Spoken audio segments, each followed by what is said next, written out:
मैं डॉक्टर राजेश आर्य, सहआचार्य इतिहास, राजकीय महिला महाविद्यालय झुंझुनू। विद्यार्थियों, ऑनलाइन क्लासेज में आप सभी का हार्दिक स्वागत है। आज हम चर्चा करेंगे भारतीय संस्कृति का स्वरूप और उसकी विशेषताओं पर। देखिए, किसी भी राष्ट्र का जो अस्तित्व है उसकी संस्कृति के आधार पर ही अवलंबित रहता है। संस्कृति के उदयास्त से ही राष्ट्र का उदयास्त होता है। जिस देश की संस्कृति नहीं होती वह देश विश्व में कभी समुन्नत नहीं हो सका है। संस्कृति किसी देश या जाति की आत्मा होती है। आत्मा के समान संस्कृति का जो क्षेत्र है वो भी अत्यंत व्यापक और गहन होता है। इसीलिए समस्त मानव समाज के विकास की व्यष्टि में और समष्टि में उपलब्धियां ही संस्कृति स्वरूप मानी जाती हैं। देखिए, संस्कृति के संदर्भ में अलग अलग विद्वानों ने अलग अलग परिभाषाएं दी हैं। जैसे हम डॉक्टर रामधारी सिंह दिनकर के अनुसार संस्कृति वह चीज़ मानी जाती है जो सारे जीवन में व्याप्त हुए हैं, जिसकी रचना और विकास में अनेक सदियों के अनुभवों का साथ है। इसी तरह से डॉक्टर सत्यकेतु विद्यालंकार हैं और उन्होंने लिखा है, मनुष्य अपनी बुद्धि का प्रयोग कर विचार और कर्म के क्षेत्र में जो सृजन करता है उसे संस्कृति कहते हैं। इसी तरह से शिवदत्त ज्ञानी के अनुसार किसी समाज, जाति अथवा राष्ट्र के समस्त व्यक्तियों के उदात्त संस्कारों के पुंज का नाम उस समाज, जाति और राष्ट्र की संस्कृति है।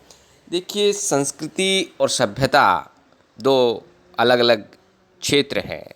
यदि हम संस्कृति की बात करें तो मानव ने अपने बुद्धि का प्रयोग कर विचार और कर्म के क्षेत्र में जो सृजन किया उसे हम उसकी संस्कृति कह सकते हैं।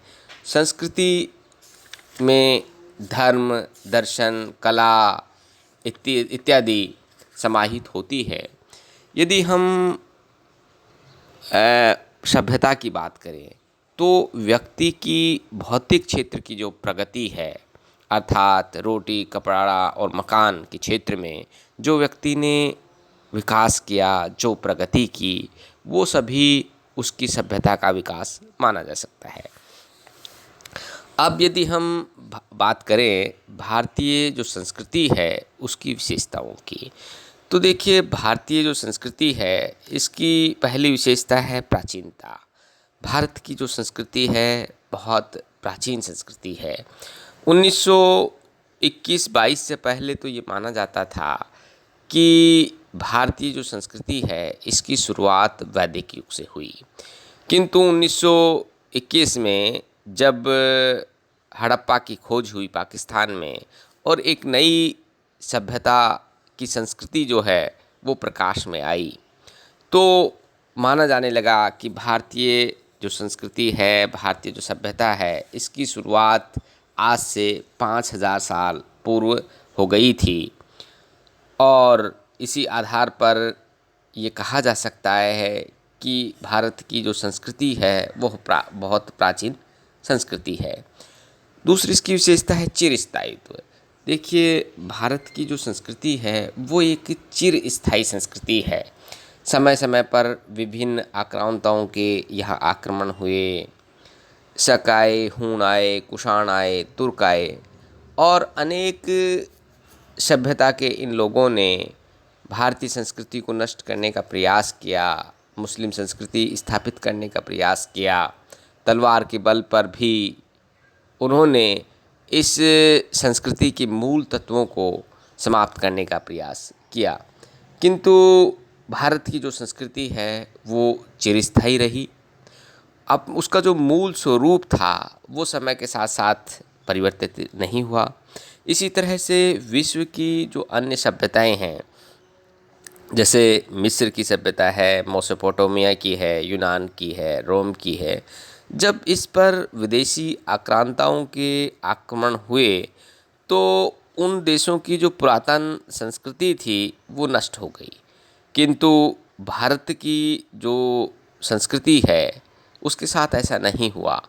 उस संस्कृति ने अपने मूल स्वरूप को यथावत बनाए रखा। जैसे प्राचीन समय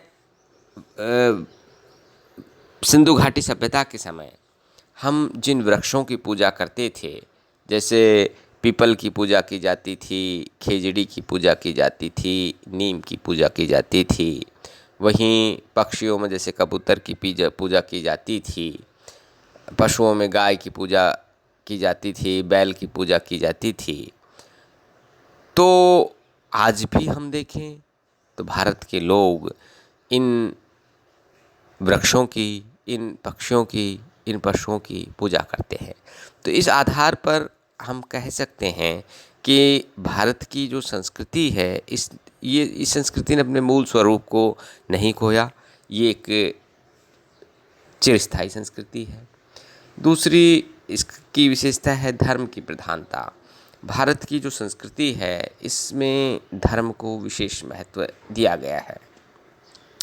4 पुरुषार्थ माने गए हैं, धर्म अर्थ काम मोक्ष। इन चारों पुरुषार्थों में धर्म को विशेष स्थान दिया गया और ये कहा भी गया है कि धर्म के मार्ग में अर्थ और काम कहीं बाधक बने तो अर्थ और काम का परित्याग कर देना चाहिए, धर्म का आचरण करना चाहिए।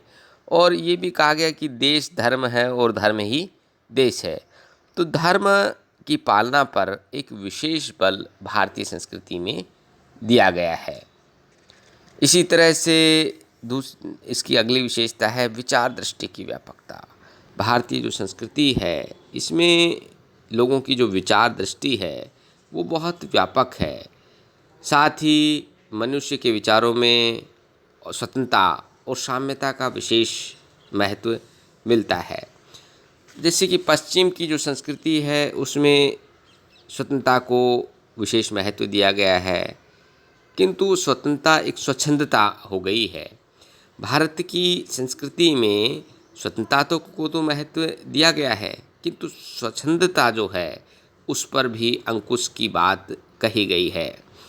साथ ही भारत की जो संस्कृति है, उसमें कथनी और करनी में कोई अंतर हमें देखने को नहीं मिलता है। जैसा व्यक्ति कहता है वैसा ही वो अनुसरण करता है। अगली इसकी विशेषता है, भारतीय संस्कृति में सत्य को विशेष महत्व दिया गया है। सत्य को ईश्वर के समतुल्य माना गया है। जैसे महात्मा गांधी ने भी सत्य को धर्म और परमात्मा के समान माना है। यही सत्य जो है, हमारी जो सनातन संस्कृति है, उसका महत्वपूर्ण अंग रहा है। सत्य का रहस्य इंद्रियों और मन का दमन बताया गया है। सत्य जो है, इसके संदर्भ में कहा भी गया है कि सत्यमेव जयते, और ये सत्यमेव जयते यहाँ की जो न्याय प्रणाली है उसका एक महत्वपूर्ण अंग माना गया है।